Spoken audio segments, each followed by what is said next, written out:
मंडळी, झुरळ म्हणलं की खूप दचकायला होतं हल्ली सगळ्यांना, बरोबर आहे. पण त्याकडे एक प्रतीक म्हणून बघूया आणि ही जी आजची देशातली परिस्थिती आहे त्यावरती एक तोडगा म्हणून काय नेमका निघू शकतो, ज्याच्यातनं आजची अस्वस्थ परिस्थिती आपण बदलू शकतो, एक उत्तम भविष्याकडे आपण वाटचाल करू शकतो. हाच आज आपला विषय आहे.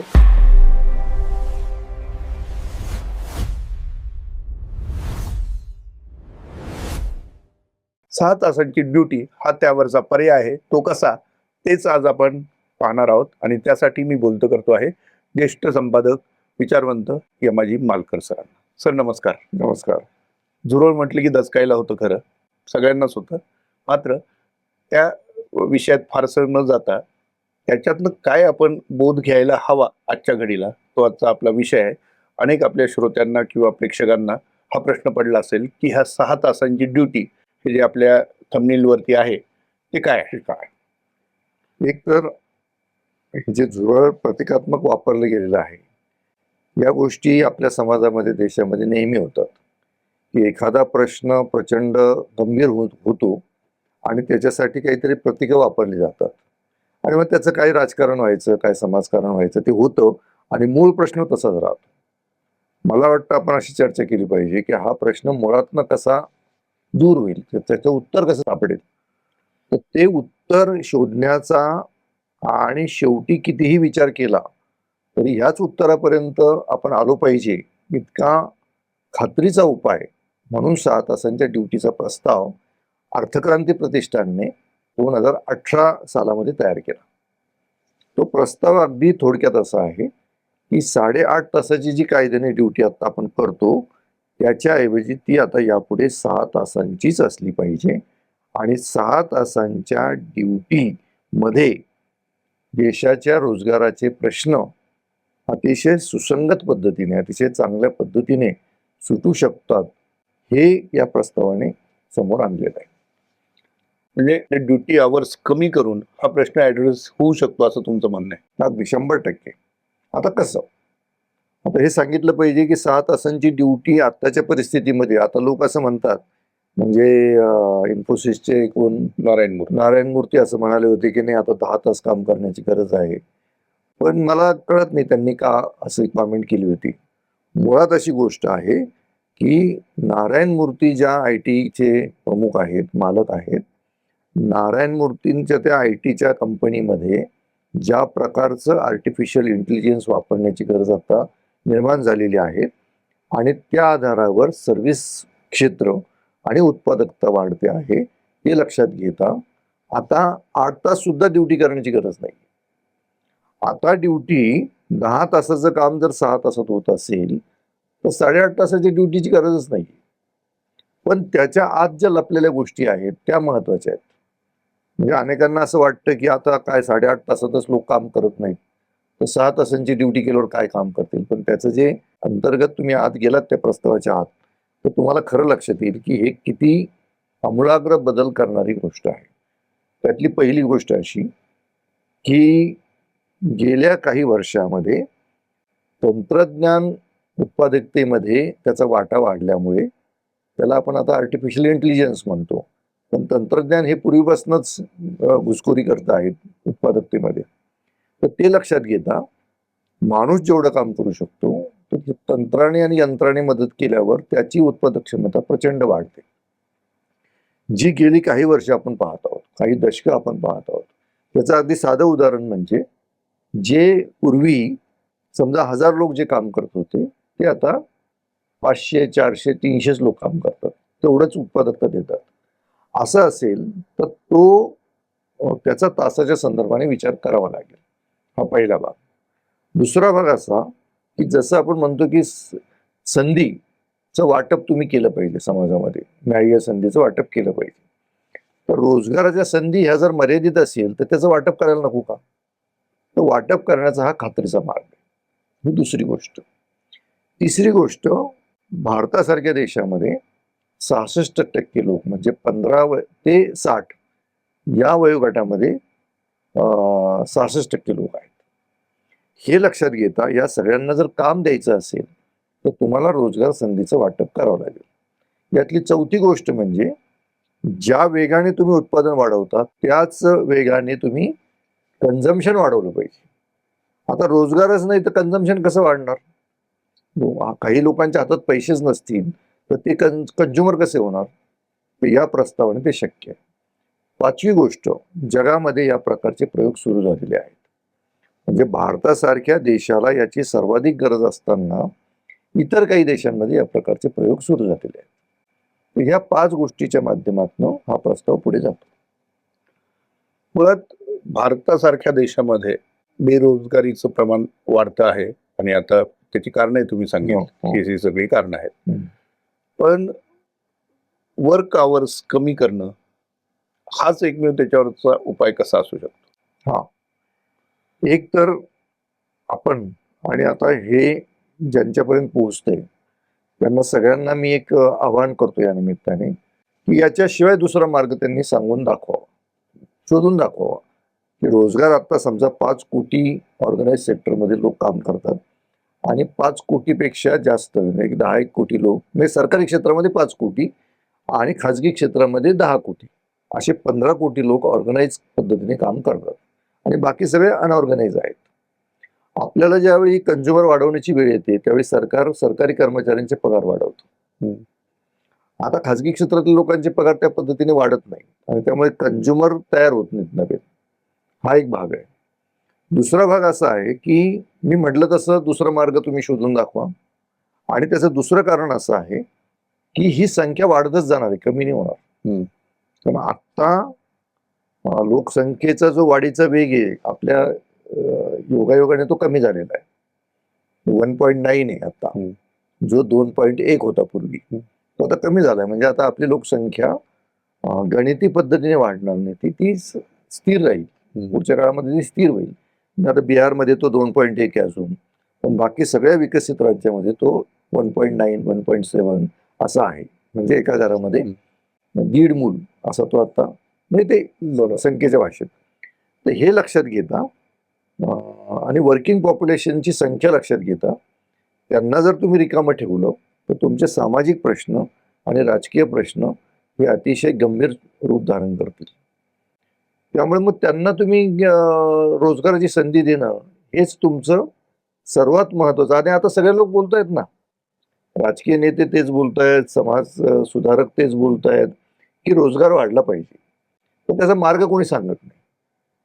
पण रोजगार कसा वाढेल? रोजगार कसा वाढेल? आता ही 6 तासाची जी ड्युटी आहे, ती 6 तासाची ड्युटी भारतासारख्या देशामध्ये 3 शिफ्टमध्ये देश चालवायचा. त्या 3 शिफ्ट असतील. आता पोलीस, डॉक्टर, ड्रायव्हर आणि वकील या सगळ्या प्रकारचे लोक सध्या जास्त वेळ काम करतात. आणि ते काय प्रकारचं काम करतात ते आपण पाहतो. म्हणजे ड्रायव्हरला 8 तासाची ड्युटी गाडी चालवायला सांगणं हा अतिशय भयानक प्रकार आहे. आणि त्यातनं आपल्या देशामध्ये अपघाताचं प्रमाण आपण पाहतो. आता मुद्दा काय होईल याच्यामध्ये की बँक 2 शिफ्टमध्ये चालतील, पोलीस 3 शिफ्टमध्ये काम करतील, न्यायालय 2 शिफ्टमध्ये काम करतील. म्हणजे कुठल्याही प्रकारचं काम हे 2 शिफ्टमध्ये किंवा 3 शिफ्टमध्ये चालेल, ज्याची आपल्या देशाला गरज आहे. आता कुठेही तुम्ही सरकारी ऑफिसमध्ये जा ना तर खाजगी ऑफिसमध्ये जा, रांग अपरिहार्य आहे. म्हणजे त्या कामाचा माणसाला काम करायचा कंटाळा येतो, इतकं ते हे आहे. आणि प्लस ट्रॅफिकचे प्रश्न आहेत, वाहतुकीचे प्रश्न आहेत. सगळेजण एकाच वेळी येतात, एकाच वेळी जातात, आणि त्यातनं जे प्रश्न शहरांमध्ये निर्माण झालेले आहेत त्यालाही एक ज्याला काय म्हणतात सोल्युशन असं याच्याकडे बघता येईल. पण सगळ्यात महत्वाचं म्हणजे शिफ्ट प्रमाणे काम चाललं पाहिजे आणि 6 तासाची एक शिफ्ट असली पाहिजे. म्हणजे आत्ता जर ऑर्गनाइज सेक्टरमध्ये 15 कोटी लोक काम करतात तर त्यांची संख्या काही अगदी ठराविक क्षेत्र जरी आत्ता घेतली, सगळी नाही घेतली, ठराविक क्षेत्र जरी घेतली तरी ती एकदम 25 ते 30 कोटीपर्यंत जाईल. आणि ती भारतीय अर्थव्यवस्थेला अतिशय मोठा बूस्ट असेल, जो आतापर्यंत कधीच मिळालेला नाही एवढा मोठा बूस्ट. कारण 15 कोटी कंझ्युमर वाढणं देशामध्ये ही फार मोठी गोष्ट. बरोबर. आपल्यासारखा प्रश्न अनेक देशांचा असू शकतो. ते देश त्यांना ही कल्पना सुचली नसेल का? सुचली ना, म्हणजे त्यांनी तो मार्ग अनुसरला, पण वेगळ्या पद्धतीने अनुसरला. त्याचं एक उदाहरण आहे की जपानमध्ये मायक्रोसॉफ्ट कंपनीने अशाच पद्धतीने 4 दिवसांचा आठवडा केला 2019 साली. आणि त्यांना असं लक्षात आलं की 4 तासांच्या आठवड्यामध्ये उत्पादकता ही 40% वाढली. बर. 25% वीज बिल कमी झालं आणि 92% कर्मचारी असं म्हणाले की आम्ही आता अतिशय समाधानी आहोत, कारण आम्हाला आमच्या कुटुंबाला वेळ देता येतो, आम्हाला पर्यटनाला जाता येतं, आम्हाला आमचे छंद जोपासता येतात आणि आम्हाला घरी जे कामं असतात, घरी किंवा इतर कामं असतात, ती सुद्धा आम्हाला करता येतात. असा त्यांचा अनुभव आहे. हाच प्रयोग स्वीडनमध्ये, न्यूझीलंडमध्ये या प्रकारचे प्रयोग तात्कालिक त्या प्रकारचे तात्कालिक प्रयोग केले गेलेले आहेत आणि त्याचे रिझल्ट अतिशय चांगले आहेत. अमेरिकेतले सँडर्स नावाचे डेमोक्रॅट खासदार आहेत, त्यांनी सुद्धा याला पाठिंबा दिलेला आहे. म्हणजे थोडक्यात हे सगळ्यांच्या आता लक्षात यायला लागलेलं आहे की बदलत्या जागतिक परिस्थितीमध्ये 8.5 तास 10 तास काम करण्याची अजिबात गरज नाही. ती आता 6 तासाची ड्युटी केली तरी आत्ताच्या सगळ्या प्रकारच्या गरजा भागू शकतात. खाजगी उद्योग याकडे कसं पाहतील? खाजगी उद्योगांना याकडे सकारात्मक दृष्टीने पाहण्यासाठी सरकारला प्रवृत्त करावं लागेल. उदाहरणार्थ, जे खाजगी उद्योजक हा प्रस्ताव आधी घेतील त्यावेळी त्यांना काही सूट देता येईल. आणि हे काही नवीन सांगत नाही आपण, कारण एकेकाळी 10 तासांची आणि 12 तासांची ड्युटी होतीच. जसा जसा समाज उन्नत झाला, तसा जसा तो सुसंस्कृत झाला, तसं त्यांनी ड्युटीचे तास कमी केलेले आहेत. आपण मागे बोललो होतो त्याच्यानुसार. नाही, पण 2 शिफ्ट करायचे असतील समजा, एकाच्या 2, तर त्यांना भांडवलही वाढवावं लागेल का त्यासाठी? हा, भांडवलाचा विषय फार महत्वाचा तुम्ही विचारला. भांडवल आता 8.5 तासामध्ये अडकून पडलेलं आहे. म्हणजे 8.5 तासच ते वापरलं जातं, यामध्ये 12 तास वापरलं जाईल. त्यामुळे भांडवलावर जेवढा खर्च करतो आपण, कोर्टाची प्रचंड बिल्डिंग बांधतो, पोलिसांचे प्रचंड कार्यालय बांधतो किंवा बाकी सगळ्या गोष्टी या पद्धतीने करतो, म्हणजे इमारत, वीज, फर्निचर, गाड्या, या सगळ्या गोष्टी या भांडवलात येतात. तर भांडवलासाठी जेवढा खर्च आता होतो तो मॅक्झिमम 8.5 तासासाठी वापरला जातो. त्याच्याऐवजी तो 12 तासांसाठी, 2च शिफ्ट धरल्या तर तो 12 तासांसाठी वापरला जाईल. त्यामुळे भांडवलाची बचत होईल, भांडवल जास्त वापरलं जाणार नाही. आणि अर्थात हे काय सरसकट 100% सगळ्यांसाठी नसेल. सेवा क्षेत्रामध्ये याचा उपयोग होईल. सेवा क्षेत्र महत्वाचं का आहे? सेवा क्षेत्र यासाठी महत्वाचं आहे की भारतासारख्या देशामध्ये, म्हणजे शेतीप्रधान म्हणतो आपण, आणि 55% GDP हा सेवा क्षेत्रामधून येतो. हे जर, ही आकडेवारी तर जर्जर आकडेवारी आहे, ती जर स्थिती असेल तर सेवा क्षेत्रामध्ये 6 तासांची ड्युटी केली तर त्याची उत्पादकता वाढेल आणि तेवढा मल्टिपल GDP सुद्धा होण्यास मदत होईल. कर्मचाऱ्यांच्या दृष्टीने एक प्रश्न येऊ शकतो, आमचे ड्युटी आवर जर कमी केले मग आमचा पगारही कमी होणार का? हा महत्वाचा प्रश्न आहे की पगार कमी. आपण अनेकदा असा विचार करतो की जसं वेतनाचं झालं की वेतन एकदा म्हणजे पगार द्यायची वेळ आली की आपण एक विशिष्ट प्रणाली वापरतो. ती प्रणाली याच्यासाठी वापरावी लागेल. जपानमध्ये मायक्रोसॉफ्टमध्ये जो प्रयोग केला त्याच्यामध्ये त्याने पगार कमी केला नाही आणि त्यांना 40% उत्पादकता वाढलेलं जाणवलं. तर हा जरी धाडशी आज वाटत असला तरी 2 कारणासाठी हा प्रस्ताव महत्वाचा आहे. पहिलं कारण अपरिहार्यता. म्हणजे तुम्ही इकडे जर दुर्लक्ष केलं तर तुम्ही जे घालवून बसाल त्याचे विघातक परिणाम ते तुम्हाला फेस करावे लागतील. हा एक भाग. आणि दुसरा, क्वालिटी, दर्जा, सेवेचा आणि उत्पादनाचा दर्जा जर तुम्हाला हवा असेल तर पगारामध्ये कदाचित आज जो 1 लाख पगार घेतो तो पगार कदाचित 90,000 होईल, कदाचित 80,000 होईल, पण त्याची जी जगण्याची क्वालिटी आहे ती प्रचंड वाढेल. आणि आज IT ची मुलं किंवा या प्रकारचं काम करणारे सगळे लोक, पोलीस, डॉक्टर, वकील, न्यायाधीश, हे ज्या प्रकारचं आयुष्य जगतायत ते जर तुम्ही जवळ जाऊन पाहिलं तर तुम्हाला असं लक्षात येईल की त्यांचं आयुष्य, त्यांच्या आयुष्यामध्ये पैसा आहे पण हॅपी इंडेक्समध्ये ते प्रचंड खाली तळाला गेलेले आहेत. आणि त्याचे अनुभव आपण घेतो आहोत, दररोजच्या आयुष्यामध्ये घेत आहोत. त्यामुळे पैशातनं मिळणारं समाधान आणि मोकळ्या वेळातनं मिळणारं समाधान हे याची तुलना आज ना उद्या लोक करायला लागतील आणि त्यातनं हा प्रश्न पुढे सुटेल. आणि ह्याचा एकूणच मग आपल्याकडे कामगार कायदे आहेत, बाकीचे काही आव्हानं आहेत, त्यांना कसं ऍड्रेस करता येईल? हा म्हणजे मी म्हटलं तसं एकेकाळी 12 तासांची ड्युटी होती, आता ती 7.5 तासांवर आली आणि प्रवाहात ते बदलत बदलत बदलत ते कायदे बदलले, सिस्टीम बदलल्या, त्याच्यानुसार सगळ्या गोष्टी सेट झाल्या. वर्ष लागली, काही वर्ष त्याला लागली. तसंच हे होईल की आत्ता हेच करायचं, असंच करायचं म्हटल्यानंतर तो बरोबर, कारण हे कसं आहे, हा धोरणात्मक मुद्दा आहे, याला पॉलिसी मॅटर आपण म्हणतो, की धोरणात्मक निर्णय एकदा घेतल्यानंतर खालचा जो सगळा समाज आहे तो त्याची अंमलबजावणी करतो. आता एकीकडे आपण कल्पनाही करू शकत नव्हतो की या प्रकारचा इन्कम टॅक्स आपल्याला द्यायचा आहे, किंवा या प्रकारचा कंपनी कर आपल्याला द्यायचा आहे, किंवा या प्रकारचा CSR द्यायचा आहे आपल्याला. आता देतात ना, बरोबर. कोट्यवधी रुपयाचा CSR आता जमा होतो. म्हणजे अनेक गोष्टींची आपण कल्पना केली नव्हती, पण तो काळाच्या ओघामध्ये त्या सगळ्या गोष्टी सेटल झाल्या. त्यामुळे आता जरी ते खूप आमूलाग्र बदल असं वाटत असलं, आणि माझं म्हणणं आहे ते आमूलाग्र बदल हा बाजूला ठेवा, तुमच्याकडे दुसरा पर्याय आहे का? पर्याय. आज जेवढे हात काम करतात त्याच्यापेक्षा दुप्पट हात रिकामे आहेत, आणि तुम्हाला ते हात त्याने समाजामध्ये शांतता टिकावी असा प्रयत्न तुम्हाला करायचा. सगळ्यात महत्वाचं ज्याच्याविषयी लोक फारसं बोलत नाहीत, की समान संधीचं वाटप तुम्ही करणार नाही कधी. मग समान संधीचं वाटप असेल म्हणजे सर्व्हायव्हल द फिटेस्ट हे तुम्ही किती वेळा सांगणार आहात?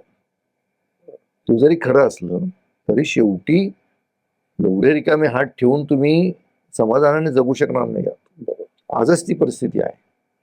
तर त्या पार्श्वभूमीवर हे आपल्या मनावर राहणार नाही, आपल्याला करावं लागेल.